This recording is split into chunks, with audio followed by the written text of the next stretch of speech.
భారతీయ కుటుంబ వ్యవస్థ గొప్పతనాన్ని నేటి తరం తెలుసుకోవాల్సిన అవసరం ఉందని ముఖ్యమంత్రి చంద్రబాబు నాయుడు అన్నారు. మంచి చదువు, ఉద్యోగం, భవిష్యత్తుతో పాటు నైతిక విలువలు కూడా అవసరమని, అప్పుడే మంచి సమాజం ఆవిష్కృతమవుతుందని, ఆ దిశగా అందరూ కృషి చేయాలన్నారు.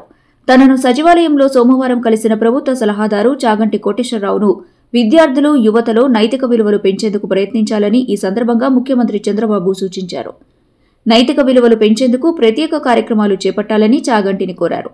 స్కూళ్లు, కాలేజీలు, యూనివర్సిటీలో ప్రవచనాలు, ప్రత్యేక కార్యక్రమాలు నిర్వహించడం ద్వారా యువతలో మంచిని పెంచే ప్రయత్నం చేయొచ్చని తెలిపారు. ప్రపంచంలో మరే దేశానికి లేని ఉన్నతమైన సంస్కృతి, సాంప్రదాయాలు మన సొంతమని, వాటిని ఈ తరానికి, భవిష్యత్ తరాలకు అందించాలని అన్నారు. మహిళలను గౌరవించడం, పెద్దలు, తల్లిదండ్రుల మాటకు విలువ ఇవ్వటం వంటివి యువతకు నేర్పించాలన్నారు.